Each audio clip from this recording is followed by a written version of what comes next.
I'll deal with you later. All right, so there we are. We are live. It's the regular meeting of RFM. This afternoon, we were working on 336 with the goal of having it mergeable by now, and we failed on that. Anyhow, we all have to do the styling part until we finally can get it merged. And I don't want to be an absolute bomber here, but I think we should also add one more thing. I noticed when I was working on 336 this afternoon that I somehow don't like the behavior of navigating back and forth. So okay, just don't mind the absolute broken styling here, or maybe I can also just reset everything because the was broken anyway. So this is how it looks like right now.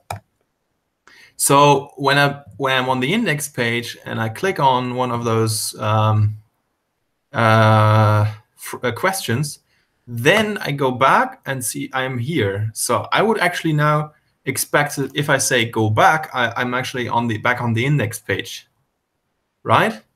While if I was redirected to, let's say, this frequently asked question from somewhere in the app, let's say, I don't know, somewhere here, I would expect that I'm going back to this location when I click on back.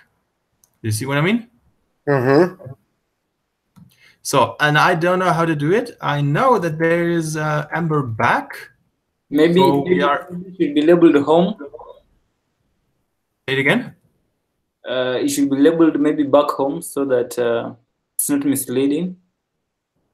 Yeah, that's one thing, but I'm not even reading the button. Like, I don't care about the label of the button.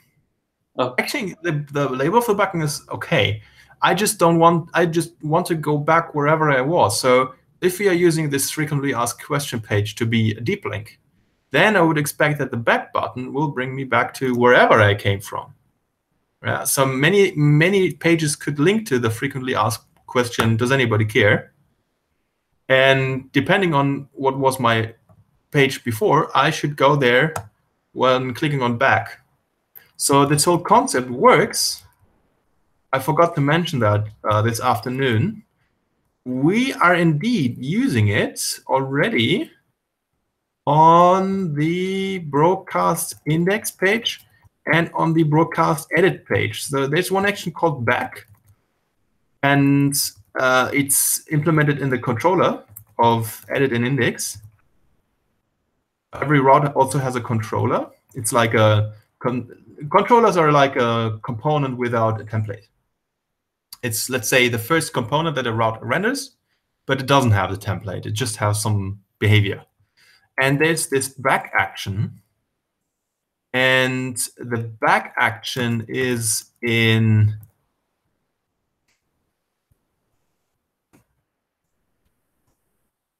no.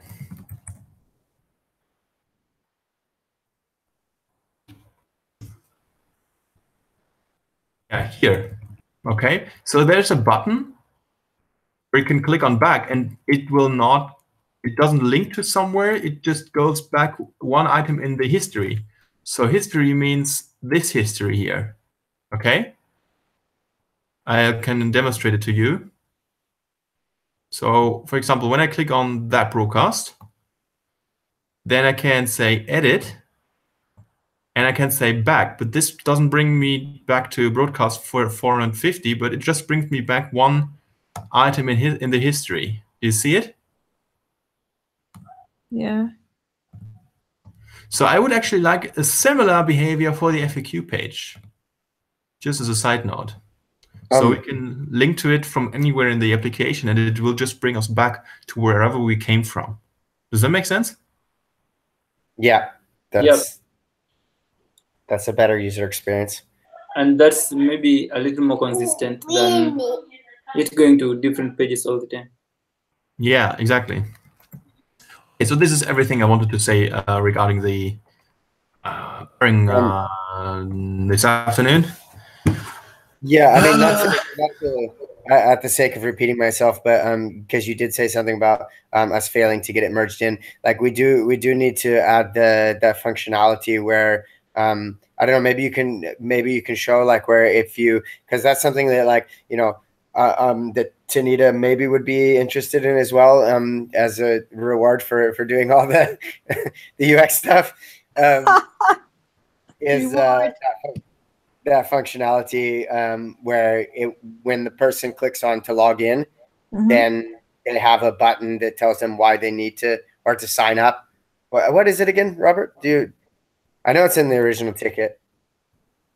Yeah, so this is one. We can go. I will give you a use case in a couple of minutes, actually, when I'll discuss the fast food branch that I was working on the weekend. Oh, so nice. Yeah.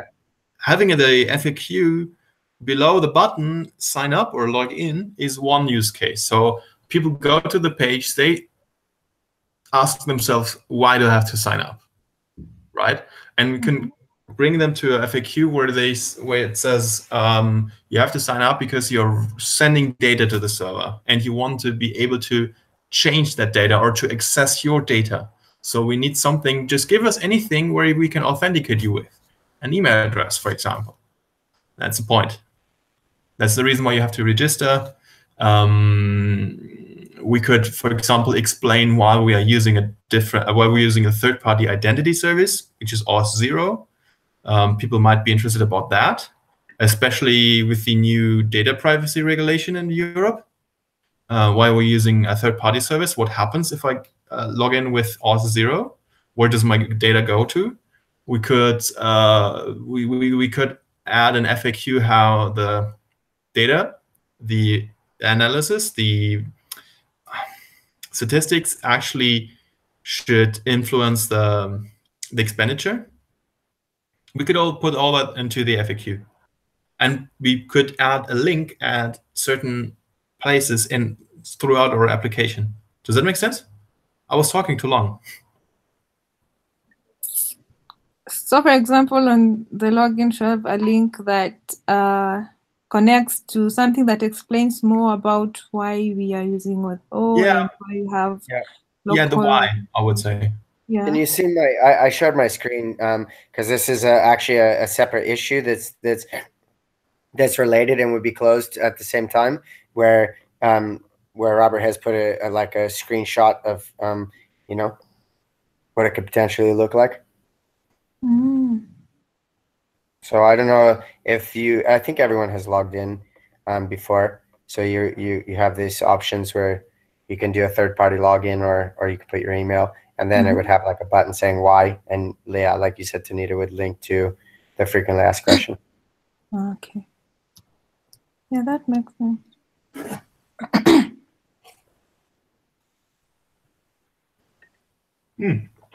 All right, so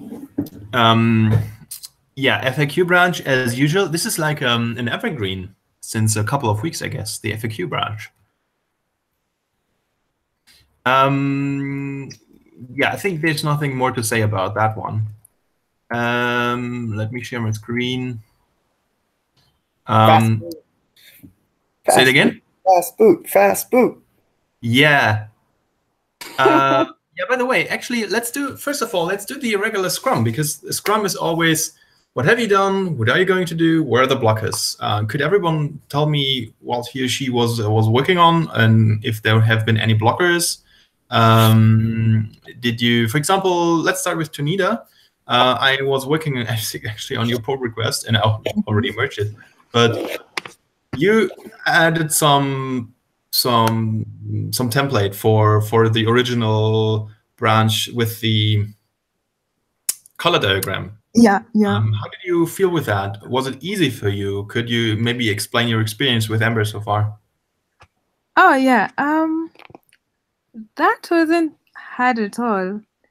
So at first I just had the labels and I just used the label component and I didn't include any styling. That's why they are not separated at all. And then you had a comment whereby I should maybe separate them and use a grid. Therefore, then I used whereby the separated by was it 2 spaces? I can't remember really well, but yeah, at that point, I think I was able to understand easily how to use the different components.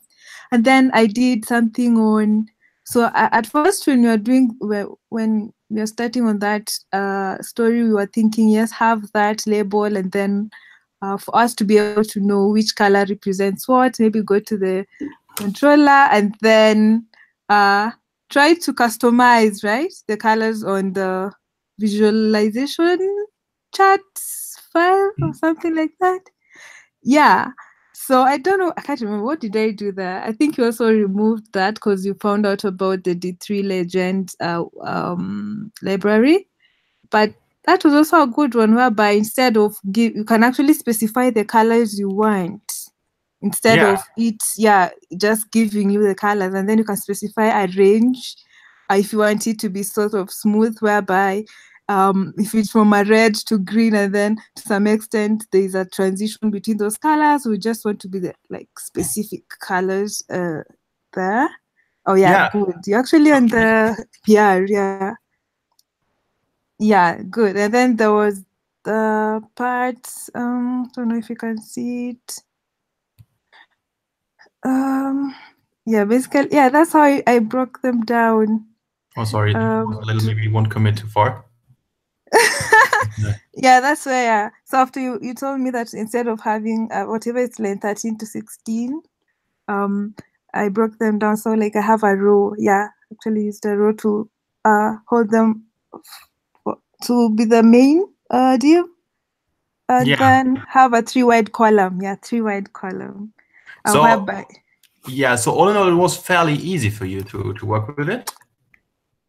Yeah, for the most part.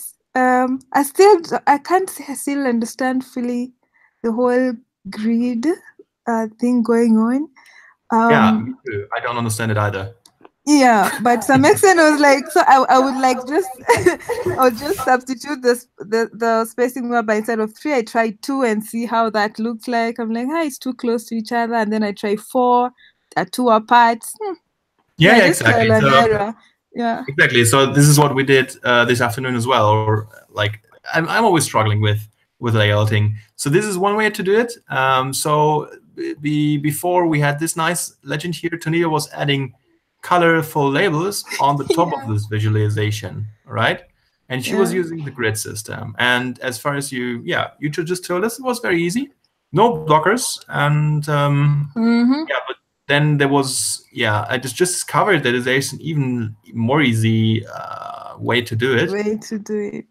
And that was this this D3 SVG legend, which renders the color legend right into the visualization itself. So this was optimal, and we went for that. But why not? I mean, next time you just learned something. You learned about the grid system. You learned about how to write templates and so on. Yeah, and now, the next one will be to work now on try and create that same legend, but on a different charts. Exactly. So to bring everyone on the same page.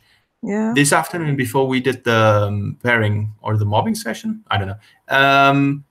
I was assigning Tonita to this refactoring issue because we can remove a lot of code with this plugin. This code here, we can probably refactor everything starting from here, like all of that, and also I guess everything here. Yeah, we can basically. So that's for Tonita, I guess, right? Yeah. So if you feel bored by the layouting of the frequently asked questions below, you can always refactor or get your hands dirty and with D3 and refactor these legends here, because I think it's an amazing task for learning how to use D3. Yep. And also, it's not that hard. D3 looks scary, but it's not. It's actually very easy. I mean, look at that. That's the color legend, and it's super easy. Yeah. Okay, so this was, by the way, already merged. As you can see, this is the production application, and we already have it here. So yay! That issue was merged. So, and maybe Mike, do you want us to tell us a little bit? Have you worked on RFM this week, or haven't you? And if you had worked on it, have there been any blockers? Yeah, actually, we had a plan with Matt to pair on the refactoring issue, but we figured that you had picked that up. You had picked that up. Then we just said like we do it for the meeting and see where you are at. So maybe if we need to proceed from where you are at, so that we don't have maybe two guys working on the same thing in different directions. Could you repeat that one, please? The refactoring issue with the legends. We had planned to pair with Matt on that earlier on, but I think Matt figured that you were already working on that. So we decided to wait until right now to see how far you've gone with that, so that we don't have two guys working on the same thing, maybe probably in different trajectories. Yeah. So so I didn't pick another ticket to work on. Okay, no problem. So I can work with Tunida if you want to on that issue. If you want, I can also assign that one to you. Yeah, I think working with Tunida would be much better because there you are, assigned. Yeah, really, it's super easy and it's a lot to learn here. Yeah. And also, there's no dependency anymore. So everything that is required is already merged in. So we are already importing it. And so you don't have to install anything anymore. You basically just have to copy paste and remove the code. Okay. All right, Matt, maybe you can tell us a little bit. Yeah, I mean, I don't have that much to report, to be honest. I think actually, Mike, I had my idea was that we were going to work on the 336 before the RFM meeting, because I had actually forgotten that about that refactoring ticket. So, but yeah, like, but then we did that earlier today, and we ended up trying to do another refactoring and getting some stuff working. We've got some issues with Docker and website one, but won't go into that now. So yeah, I don't know. I guess like I like having that 5 p.m. UTC to pair on RFM stuff, but I do question if that's the best time. Like, not that maybe we could keep it as a time to pair on RFM stuff, but maybe supplement it with some other days, because it's kind of too long in between, like if we go from, I don't know. Anyways, because I think after the regular meeting is kind of too late, most of the time for our African friends. But anyway, so I want to get organized better on having some time where we can work on RFM stuff, I guess is my point. Yeah, maybe you can schedule a meeting Thursday, Friday, or maybe Monday, Tuesday. Yeah, exactly. I think it's better to have some time in between pairing and the meeting, so you can sleep about it, and next morning you have some more inspiration. It happens to me a lot when I just make a break. When I got stuck, I make a break, and suddenly I have some better idea how to solve a problem. So I guess a little bit more time between the pairing and the meeting would be great. I mean, it's up to you. I don't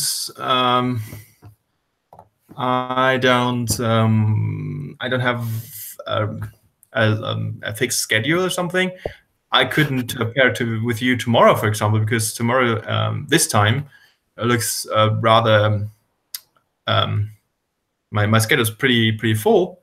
But in general, I'm always happy to help you with anything you need. Yep.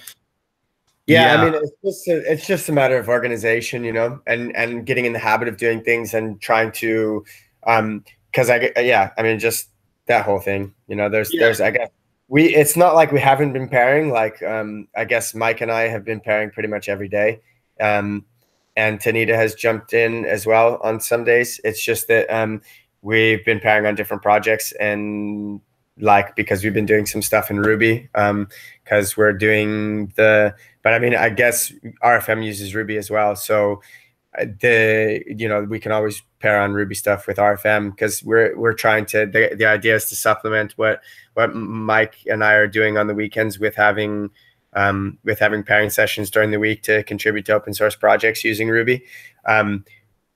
So I guess the only thing is that like every time I think about pairing on RFM, I think like we need to get the frequently asked question page done and the PR in. And if you don't like the frequently asked question page stuff anymore, just leave it to me. I will take some time and then fix the layout or whatever. I don't want you to get annoyed by a particular feature, right?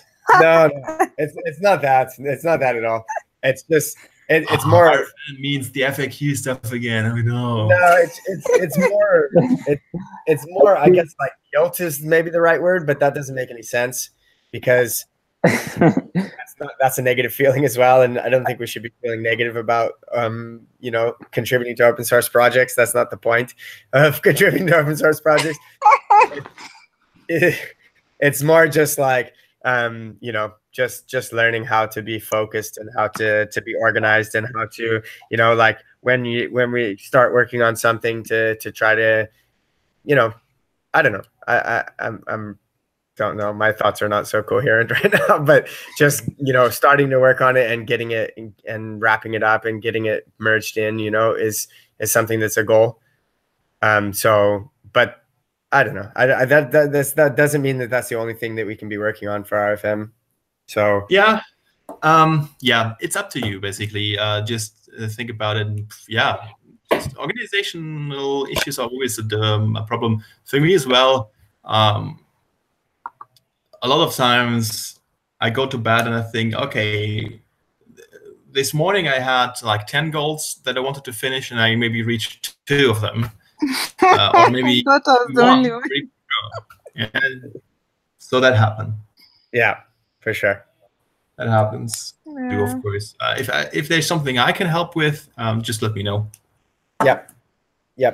Okay, so what I was doing, I'm very eager to show you what I was doing this weekend because it's actually super cool. I was working on the Amber Fastboot branch. So I was merging a lot of pull requests and I was updating a lot of dependencies. And I don't know what I did in total. Let me see.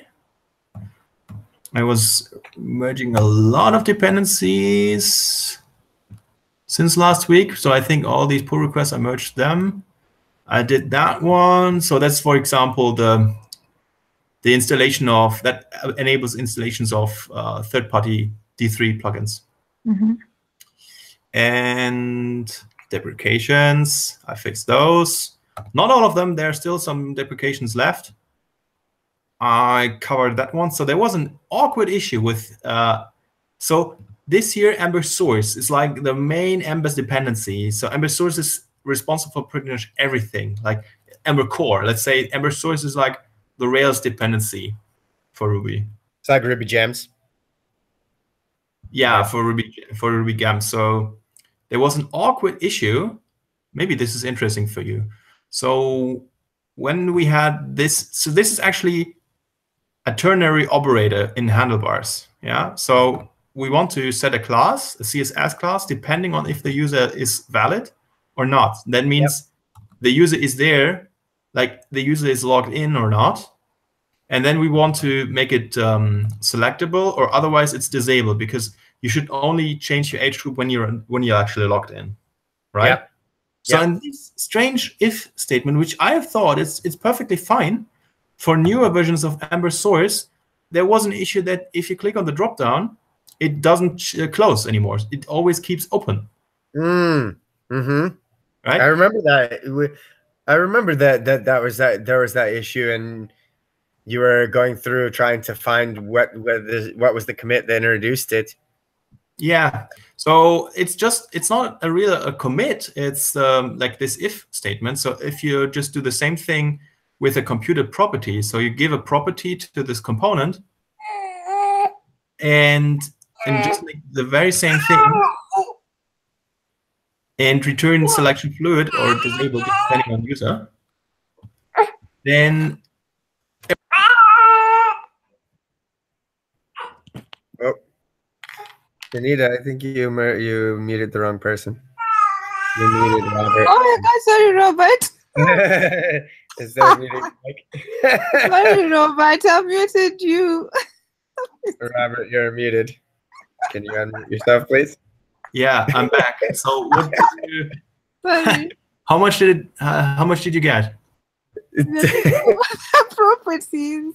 The last thing you were saying is that if you do the same thing with the computed property, where you say if the user is logged in, then the selection fluid, else.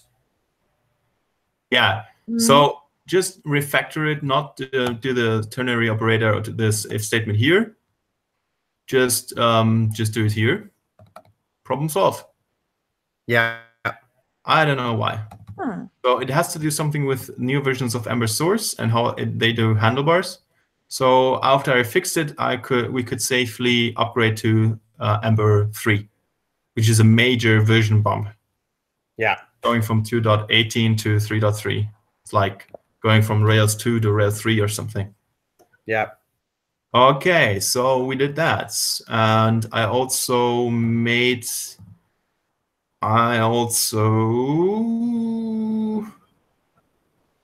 anyhow, okay, I can't find it, but I closed the issue on the Ember Semantic UI plugin, where they have this drop-down component. So this drop-down component comes from Ember Semantic UI.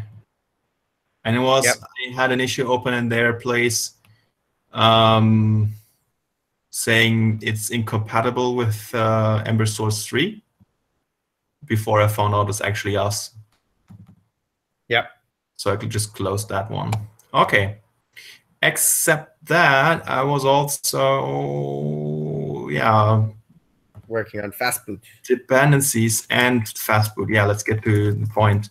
So sorry. The other thing is that maybe you wanted to mention that I saw is that you figured out the issue, or did you came to some conclusion with the geocoder stuff? Oh yeah, right. Yes, that was just. So the trick is, well, basically it's just a revert to the former behavior. So the geocoder 2 years ago was using Google Maps for reverse geocoding. So from coordinates, or geocoding. So you can, with 2 coordinates, it can give you the street name and the, for example, you would get, something like that. Jason. Interesting. Yeah. Okay. So nowadays you get this message. Before you would get, street address, state, region code, and so on and so on. And we used IP free IP for geocoding the IP addresses, and that was nice because both were returning the region code, which we depend on, right? So Berlin, for example, has the region code BE, which is a unique identifier for a 2nd level region, which we need for this visualization here. Yeah, so these regions here, which you can see in this choropleth map, they are identified with this region code identifier. And this one is missing on the newer APIs that are used by geocoder. And I was using the old APIs, but with an API key. So I just signed up with an API key, and we can use Google and we can use IP stack, and everything works fine.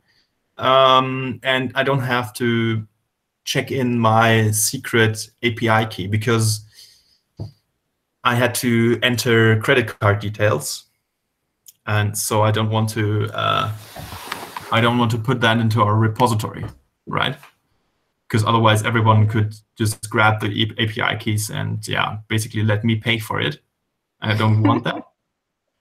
And so the tests are working fine because we can use VCR. So here you can say, which I really think is awesome, and filter sensitive data. So you just say whenever, so this comes from my environment variables, right? So I just say Google API key, and then I paste in my Google API key. If there's a request where we have this, whatever this value is in the request, it will filter it out and replace it with this string here. Right? Mm-hmm. So if you go into cassettes, which is the recorded request from the API, and I don't know, go here, then you can see what happens. So this was my former access key for IP stack and was just replaced with a string, and I can commit that to the repository. Yeah. Which I think is pretty awesome. Is there Google in here? No. But Google is here. So this is how the request looks like for Google, for reverse geolocation. So you have the coordinates here, and you get back something. Right? Easy? Nice.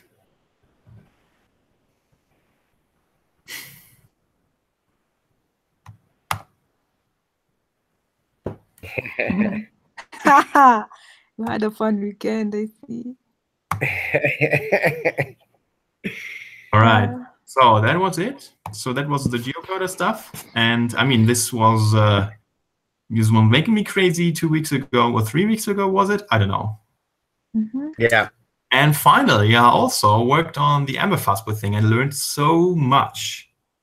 Honestly, I was rebasing the whole pull request, and I was also. So what is Fastboot? Can maybe Matt? Do you have an idea what is Amber Fastboot? Yeah, so if I remember correctly, because when I first joined RFM, you were talking. I remember even before I met you, I think I was watching a video of one of the regular meetings, and you were talking about Fastboot, where you described how that when a person is, I guess YouTube uses Fastboot, don't they? Oh. No. Oh. Oh. Okay, but so it's when instead of showing the user when you're waiting for information to be loaded from the back end, instead of showing the user like something spinning saying loading, for example, it shows them like something which is like kind of a, what is it, like a ghost layout or something like this? Okay, so no, you're totally off track. Probably you mean the skeleton. Yes. The skeleton views. Okay, that's something completely else.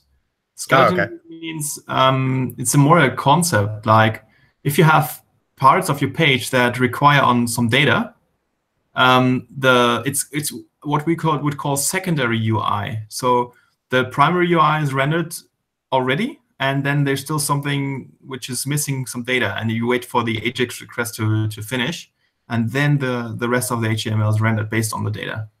Yeah. So for example, currently there's just one occasion where we have it, this one here.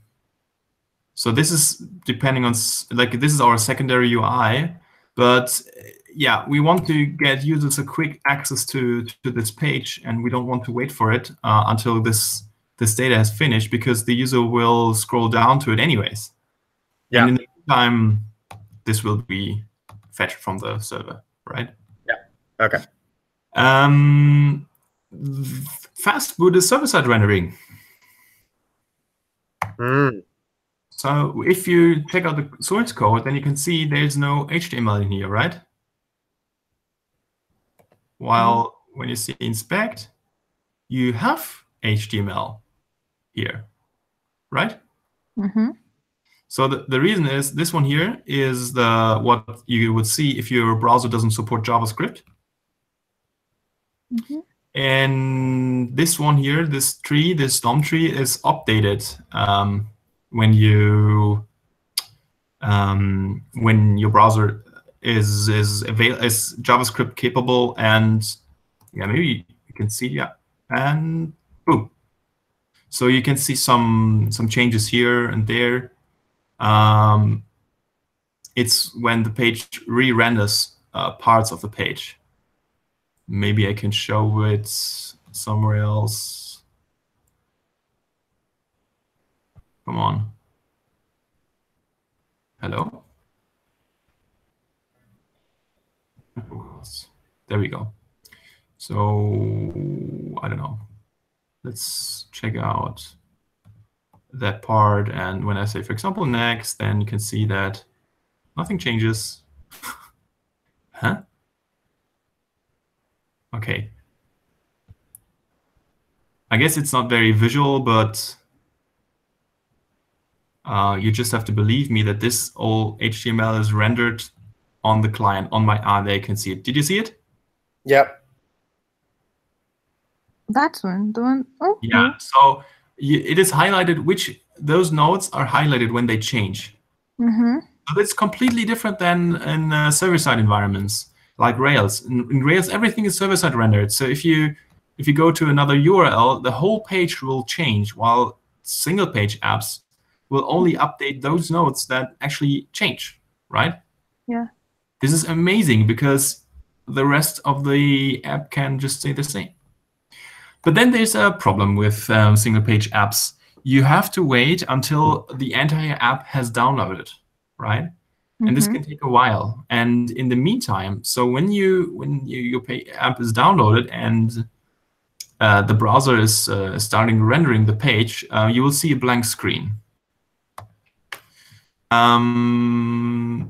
Yeah, first of all, it takes a long time. So not only this, it takes a long time until you see anything. So it takes maybe 3 or 4 seconds until the page is downloaded, and then you see this blank screen, and then you see something. All right. So for every single page application now, we have something called isomorphic code, meaning we want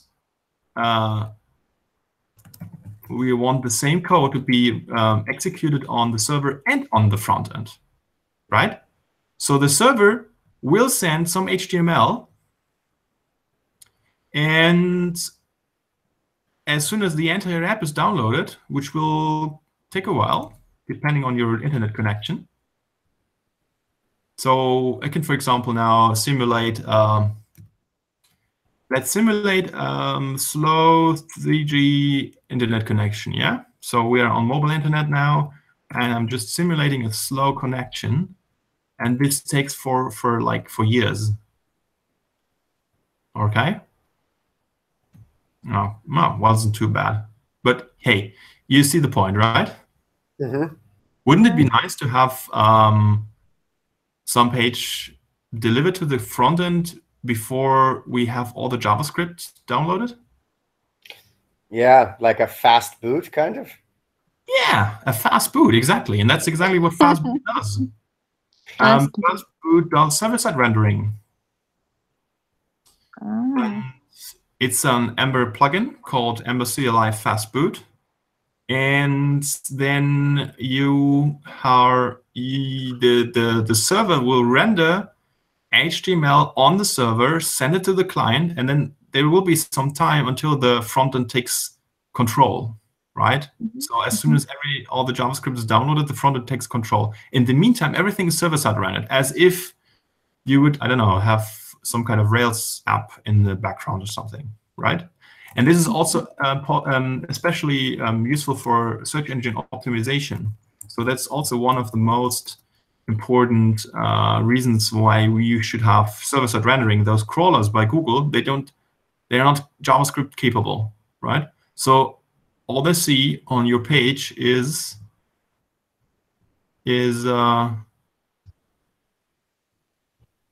yeah, for example, that one, and there's no text or something in here.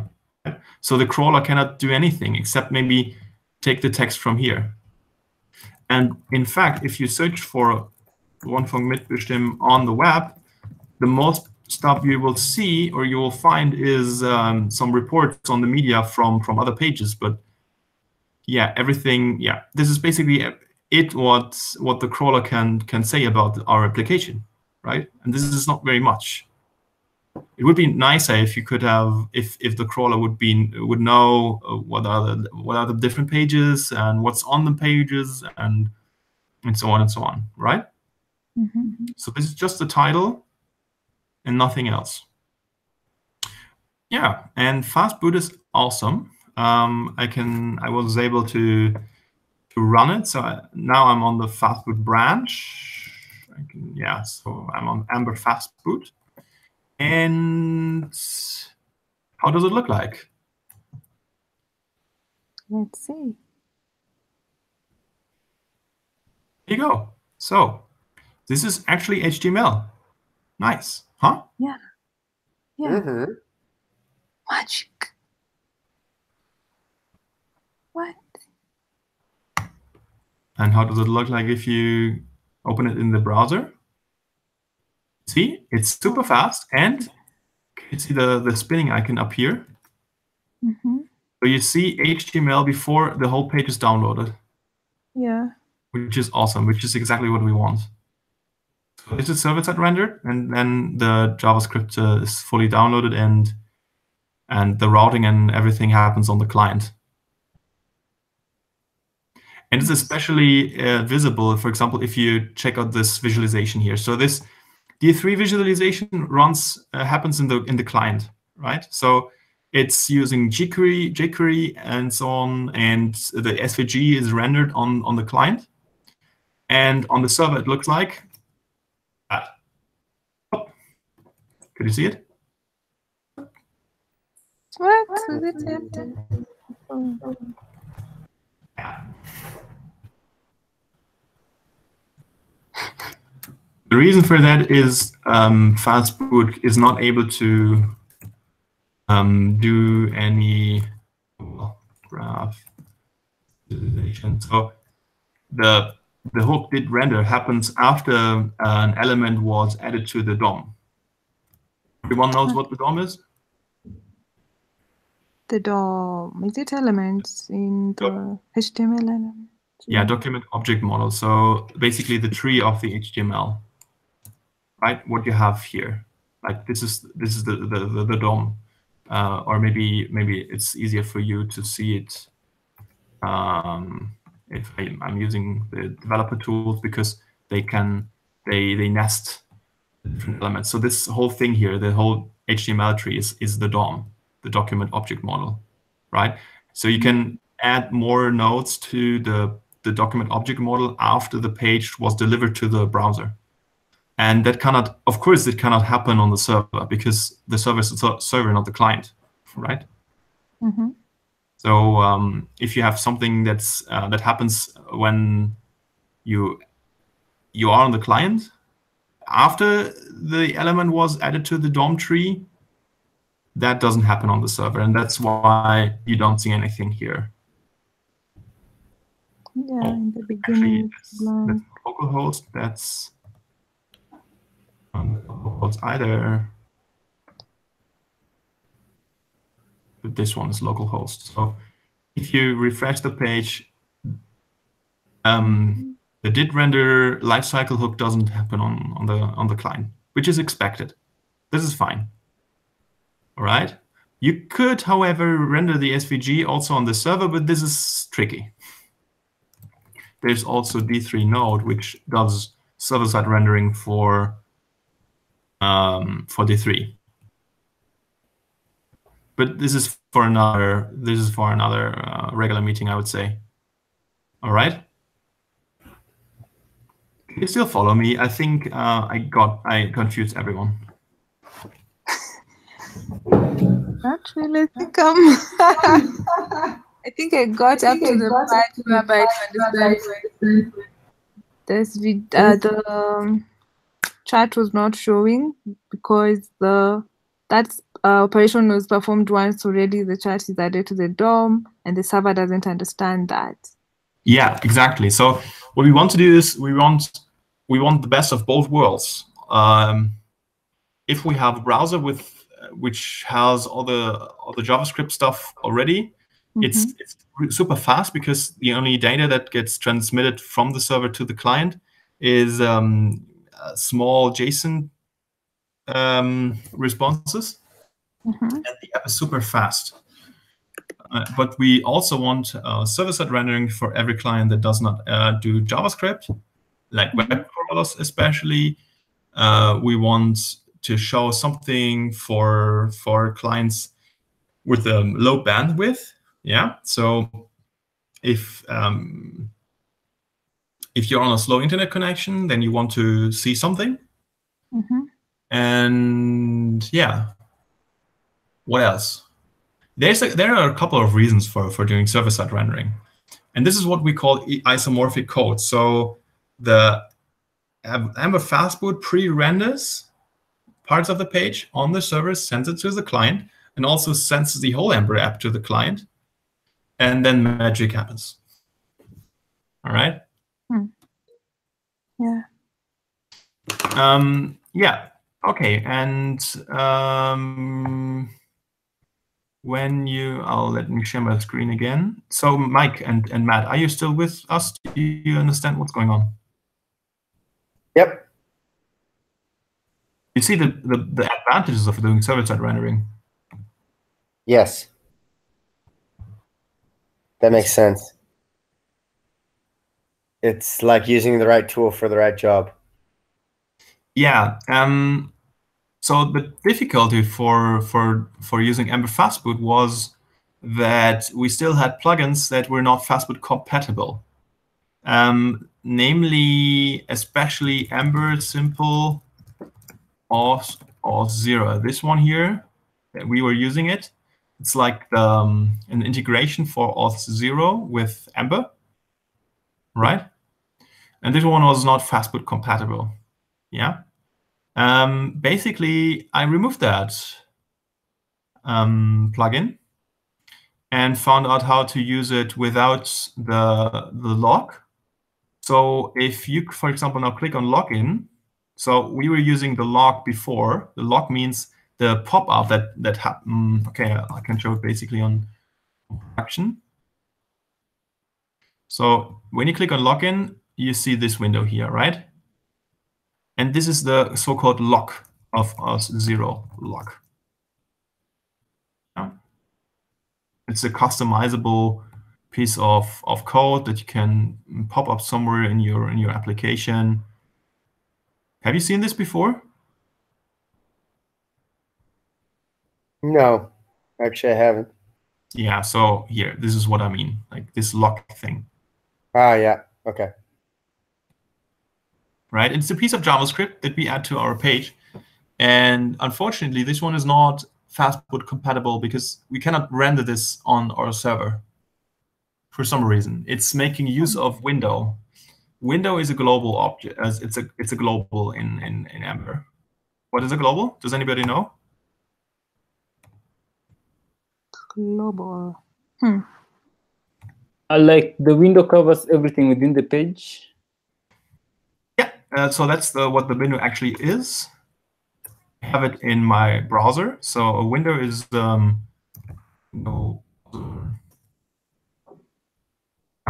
it's a global object that is just there. It's available. Global means you don't have to import anything. Another global is, for example, this, right? Ah. Or window, or navigator, or console. Right? You don't have to say something like import console from something, right? That's what a global is. You don't have to import anything.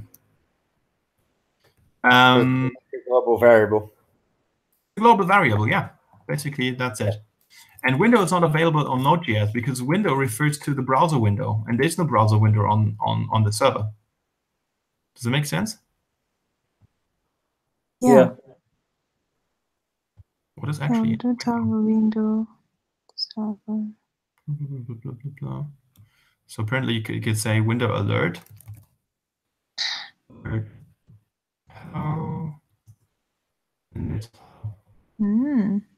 Okay.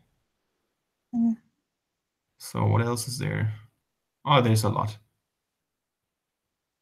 I mean, I guess it doesn't make sense that that would prevent you from being able to like use fast boot or server-side rendering, because that is kind of like a modal, right? That pops up when you click on the login button, and so you would I mean I would think that you would be able to server-side render at least partially server-side render the page until the JavaScript is available, and then the JavaScript takes over, and then when you click on the button, it would be JavaScript. That's like you wouldn't need fast boot any longer at that point. Yeah, so disabling the login for on the server, you would say. Yeah, well, I mean, because when you're server-side rendering that page, whatever page it is that has that login button, you're not going to have that lock rendered. Like it would only be rendered when the person clicks on the button. Yeah, exactly. But for some reason, it still is causing conflict with using their server-side rendering. Exactly. So the problem is that when you get redirected from auth0, I will do it. Watch the URL, please. There will be a code, or there will be some data in the URL. So when I click on authenticate with Google, I will get redirected from auth0 to my original page with a token in the URL. Yeah, so like third-party authorization. Yeah, and this the token is actually in the hash. The hash is the so-called fragment identifier or window location hash. It's then window location hash is not bad, but now it is. Are you kidding me?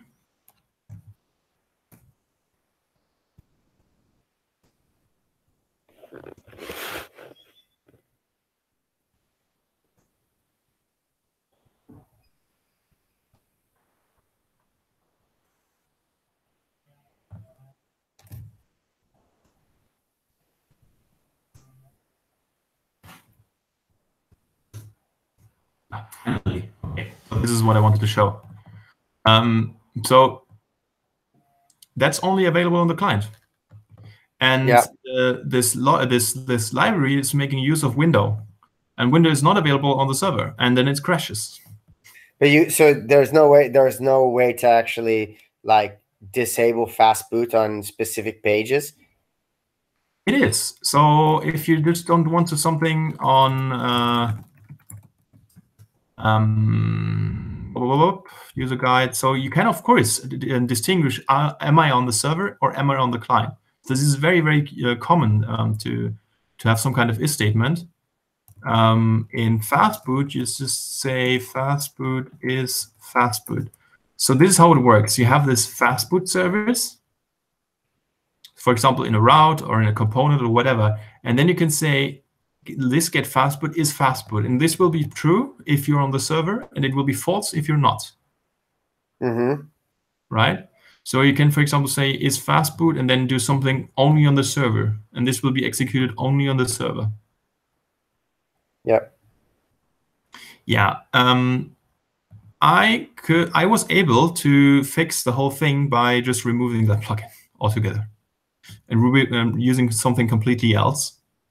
I told them how to do it.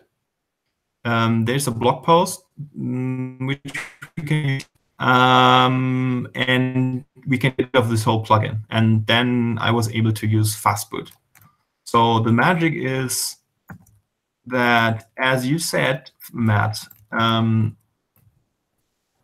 when we want to authenticate, we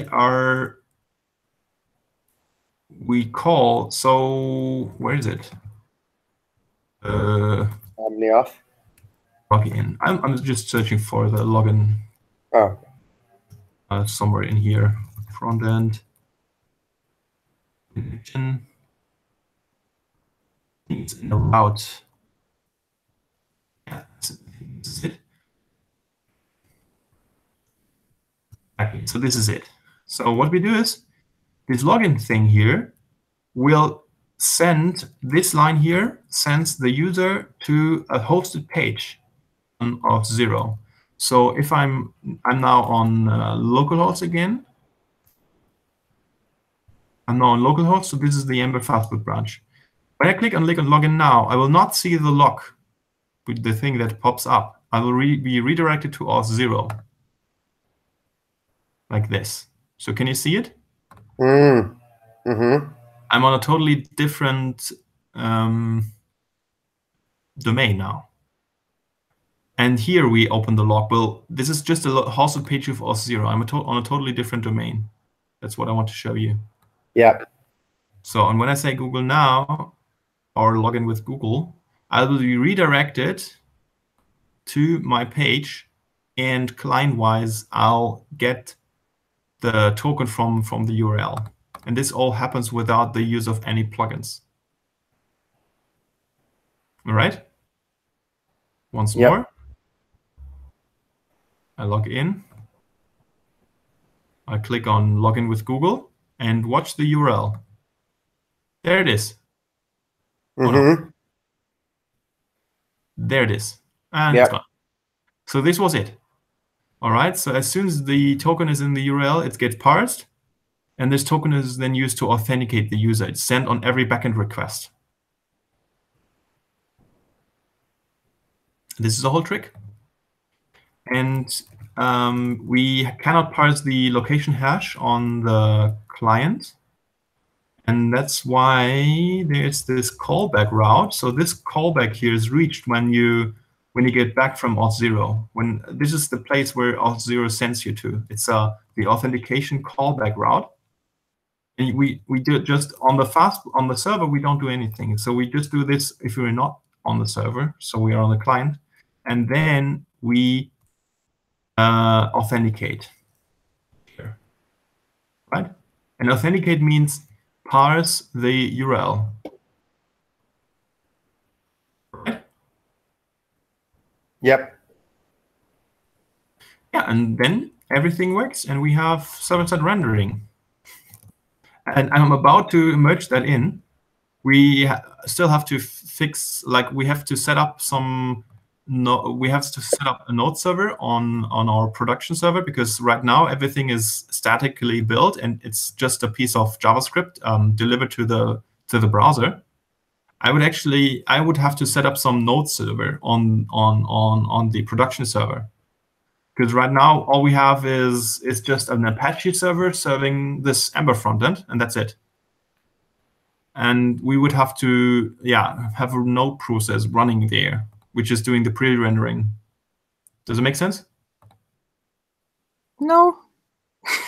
Can you lost me there as well. Yeah, I lost there. Sorry? Didn't get it. Maybe I just got the part that where you want to have a node server on the production server, because currently you have Apache. But maybe the reason for the switch. The reason for this switch here, you mean? Yeah, the reason for the switch from using the Apache to Node, maybe Node is faster or something. Yeah, so we have to do this one because we just cannot parse the URL on the server. This location hash here is not available on the server by default, by design. It's a part of the HTML standard. Like fragment. Actually, I put that here. The protocol. Yeah, this one here. So I was discussing with the maintainers of this plugin if I did everything correctly. So if you go to Wikipedia, the fragment identifier here, everything which is after the hash is not sent, it's exclusively client-side, right? Yeah. So it's not sent to the web server. So the web server is never able to parse the URL and authenticate the user. There's no way to do that. So we just have to do, we will do nothing on the server. This one will not be executed on the server. We just have to wait for the front end at, yeah, here at authentication callback. Yeah, so for example, this URL here, can you see it? It's authentication / callback, and then there's the access token. Yep. Yeah. So you're saying everything after that hash is on client side. The server doesn't understand any of that. Exactly. And the server cannot do anything. Ah. Yeah, it took me a while until I figured that out. Yeah, that's interesting. Yeah. Yeah, so this is how it works. Just to make you aware of it. It's super interesting. I learned so much. I learned so much about server-side rendering and all the quirks. What happens? Yeah, just to give you one example, we have at some point we have, for example, a random seed, and if you execute this model hook twice without with a random seed on the server and the client,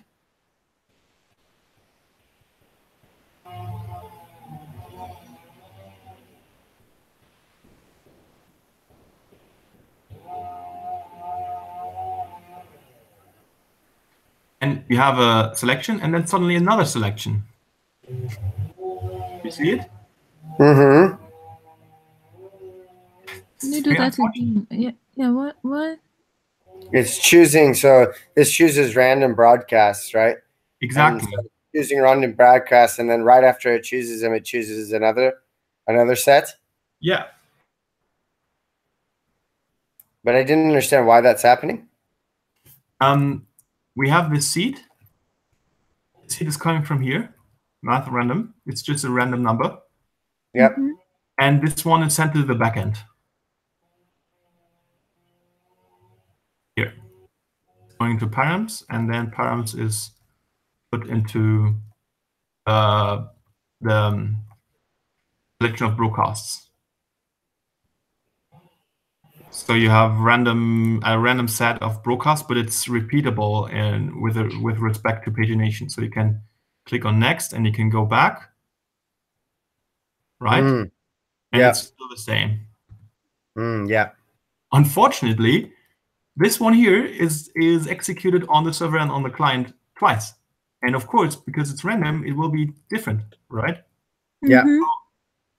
You have the server-side random selection, and it's different from the client-side random selection. Yeah. Oh no. Yeah, and this I learned how to do it. There's the so-called shoebox, which is adding data from the server to the client on initial rendering. So actually, the model hook now is executed twice, but it will always deliver the same result. So now you cannot see anything anymore because it's not changing. Yeah, it's kind of like doing. I'm trying to think. It reminds me of like a session, saving in a session, but then it also reminds me of that like memorization, where like if the variable has a value already, then it uses that. Yeah, exactly. That's the shoebox. That's what the shoebox is for. Yep. Yeah. Okay. So there's one thing I would like before we merge that in, and that is we have a different login flow now, right? So people get redirected to this Auth0 hosted page now, and probably they don't understand why. All right. So we have to tell them a little bit why. So what I would like is when I click on support, this is now currently in the old version, it was opening this pop-up window here.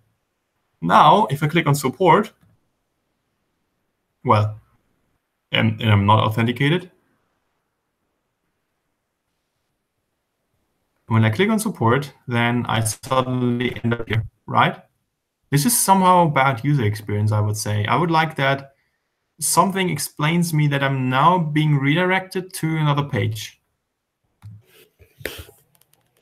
Right? Yep. And I was thinking like maybe you can add some behavior to these cards that the card will, you click on support and then there's another content in here and saying, okay, you're not authenticated. We don't know who you are. Could you please sign up first at our identity service or whatever? And then the support button changes into, all right, got it, or something like that. See what I mean? Yep. So just this text here should change, and it should say something like, yeah, we don't know who you are. How can we, under which account shall we save this, save your vote? Could you log in or sign up, please? And then log in or sign up in this instead of support, instead of this label here, support. And then you click on it again, and then you get redirected to this page. I would say that's much better user experience. What do you think, Tunida? The UX guru.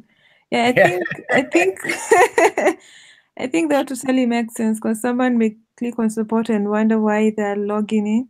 And yeah, so I'm not sure what at the moment, what does the text in this card say instead of the support? What is the content?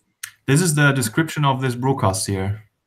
Okay, so it should just be, let's say, part of the description or somewhere like. I think what Robert was saying is like something like it would be. I don't think you use jQuery with Ember, but it would be like something that you would replace the text with like some jQuery. For example, that, or we could either replace the text in the single card, or we could replace the whole thing here, and have another component rendered here instead of those 6 cards, saying, if you want to support a broadcast, you first have to sign up. And then you click on sign up button, and this will bring you to this page here. Something like that. Yeah. It's I haven't thought about it yet, but I just don't want to merge it like as it is, because I think it's really strange if you click on support and you suddenly end up at a totally different page and a totally different domain, and you don't know, okay, what the heck is going on?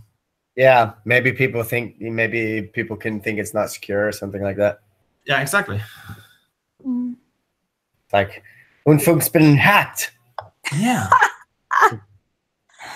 Especially if they've supported other broadcasts before, so they have like an expectation on how it should behave, and then it behaves differently. Exactly. And after that, I think we're ready to merge it. There's not much to do. The tests are passing.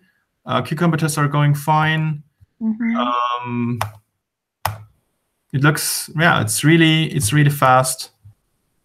The only thing that's like a little bummer is everything that is added to the DOM after it got rendered doesn't happen on the server, but that's okay.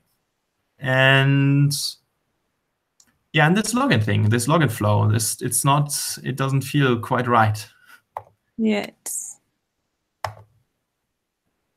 Bloom. Yeah. So do you with using Ember, do you also use jQuery? It is used internally. It was used internally, and they are step-by-step refactoring it and getting rid of it. Oh, yeah. Yeah. What are they replacing it with? So there is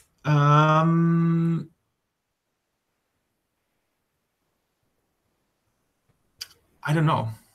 They have this template engine called Glimmer.js. I don't know how Glimmer.js works internally. Glimmer.js is responsible to make to produce HTML from those handlebars components. I don't know what they use, if they use jQuery after all, or if they still use jQuery, or if they will use jQuery in the future. Obviously, they cannot use jQuery on the server because I think jQuery is not supported on Node.js. So if there's some rendering happening or going on the server, and apparently the page got rendered on the server with fastboot. Yeah. I don't think they can use jQuery on the server. Let me see. No, because I guess like this would be after like what you're talking about wouldn't be re-rendering anything. It would just be like, you know, finding the element with ID whatever and replacing the HTML with something different, right? Mm-hmm. I mean, this is the way how we would do it in the ages before we had web components. I don't know exactly if jQuery is supported on Node.js. Can I use jQuery with Node.js? Here we go. It looks like there was a major update to JS DOM causes original. Yeah, so here you can see you have to somehow do some magic with window and document, because window and document is a global that's only available in a browser-based environment. And apparently JS DOM does some tricks, and it's giving you the window and document global that you would later on use. jQuery. Yeah, so apparently you initialize jQuery with a window object, and then you can actually use it. So yeah, maybe you can use jQuery after all, but you have to do some tricks. I don't know, Glimmer.js, jQuery. Glimmer.js is the templating engine of Ember. jQuery is used in docs without being imported. Glimmer.js, Glimmer VM. Missing jQuery. Interesting. You see this? Yeah. Doesn't have any jQuery. Yeah. So that leads us to believe that it doesn't use jQuery. Otherwise, you would find some documentation about it. Yes. So here it says, for example, you'll be notified when Glimmer has rendered your component, so you can attach a legacy jQuery plugin. So if you need access to legacy jQuery plugins, you can still use the dollar symbol. Apparently. Yeah, I just read it all over the place that you should not use jQuery anymore. The times of jQuery are can't. Wow. Times It's giving you spaghetti code. I can absolutely feel with it. Every time you use jQuery for doing some kind of mutations of your HTML geometry, this just not scale. If you do this a lot, scrap jQuery and use a framework like Ember.js or anything similar. Yeah. So I explained, I think in the beginning of the meeting, we talked about all the issues that people are going to work on. I will work on this Ember Fastboot branch, and I would like to have somebody to pair with me so we can implement this behavior that if you click on support, there's something, an intermediate step, which shows you some explanation, and then you go to the hosted page of Auth0. I would like to have someone to pair with me on that one. If anybody's interested. I'm available, but I don't know if anyone else. Yeah. Yeah, I'll just be popping in to look at what you guys are doing, and yeah. I will not work on it tomorrow because I don't have time tomorrow. On Friday, I don't know. The weekend, I'm also very busy at the weekends. Tuesday at the earliest. Yeah, I got a lot of appointments coming up in the next days. I don't know, maybe Friday, maybe Tuesday. We'll see. Okay. Otherwise, Wednesday next week. Yeah, I just need to check like what my agile ventures rates are, but if other than that, like it's other than that, I should be fine. Okay. Are there any questions regarding anything we discussed today, from layouting to Fast boot. E3 to fast boot, server-side rendering, Yeah. web components, everything. I mean, I probably could think of some questions, but I think nothing jumps out at me. Yeah, it's very overwhelming. It would be nice. Yeah, I think as we start using, actually implementing some stuff, then the questions will come up, and also clarity will as well. Exactly. So I really advise everybody, and I suggest to everyone to just to sit down and work on it, because you're going to learn so much. Honestly, I learned so much last week. It's amazing. Like I totally fell in love with Ember now. I liked Ember before, and now I just love it. It's very, very powerful, and I really love it, especially after I have some experiences with other frameworks. It's so much easier than other frameworks sometimes. If you stick to the rules, let's say, then it's so much easier than whatever, React or Vue.js, or at least to me. I don't know what your experience with that is, but yeah, my opinion at least. Yeah, I feel like I need more time to be able to make a definitive Vue. I don't have experience working in Vue. I do with React and with Ember. And yeah, Ember, I like Ember.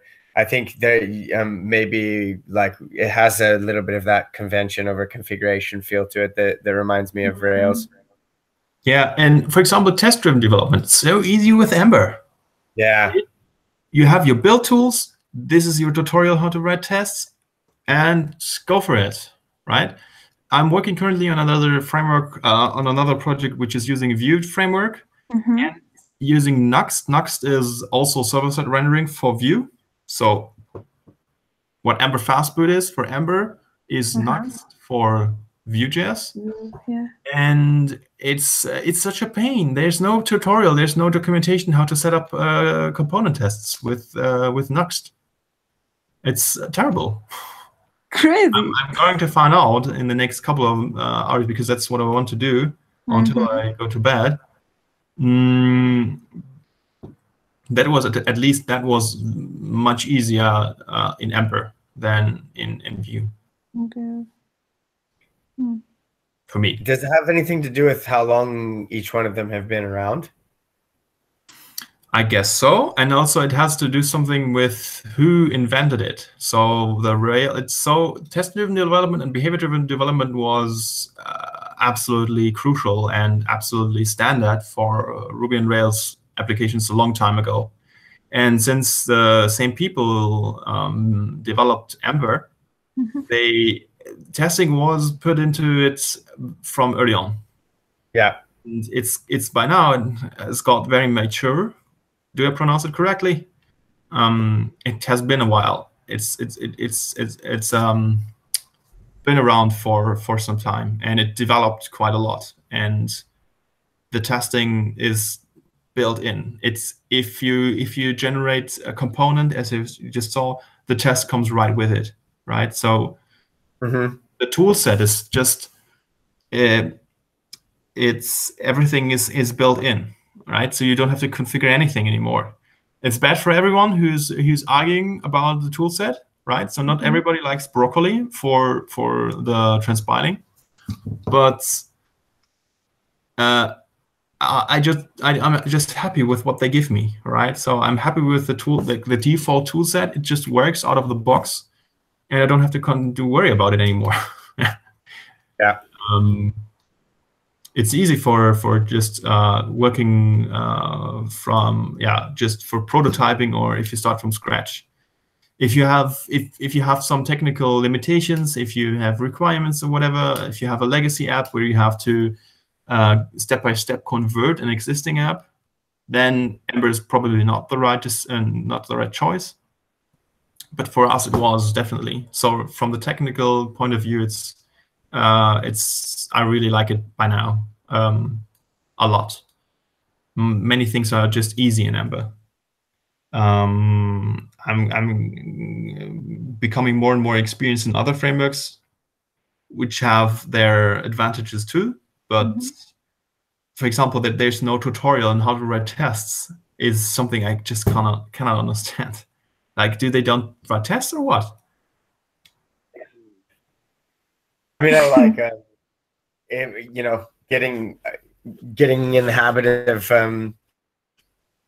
of creating documents. Yeah, the connection is really bad now. Yeah, we're losing you. You're breaking.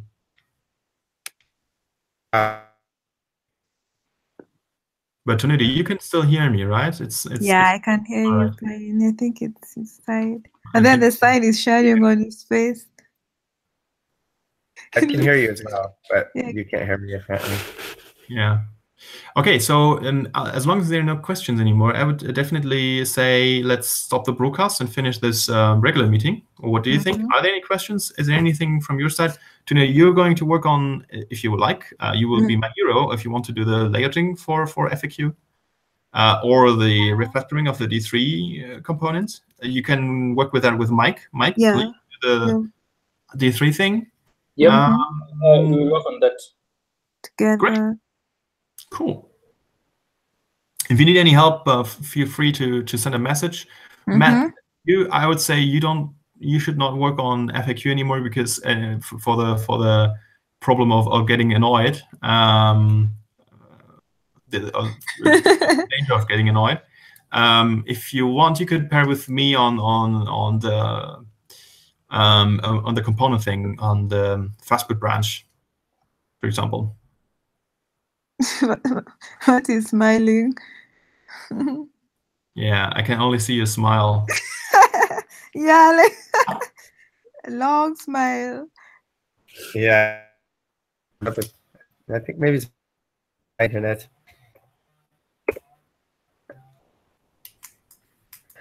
Can you hear me? Okay. No. Yes, I can hear you now again. Good. Well, you can can also start already if you want. You have seen today how to write components in Ember, and you know what the actual goal is. You want to see something before you get to the hosted page of Zero, and yeah, either implement it in the broadcast card, this component, one of those 6 broadcasts, or replace the entire window with those 6 broadcasts, and just say, hey, you're about to be redirected to OS0. Don't worry about that. Something like that. Cool. Sounds good. Awesome. So, well then, I would say let's finish the regular meeting. Yeah, it's a wrap. Yay. So good to have you here, everyone. Yeah, it's been a good one. You guys have a good evening. Yes, you too. Can see you when you see me. Yes. Yeah, thanks, Robert. Yes, you're welcome, Mike. Yeah. Bye. Bye.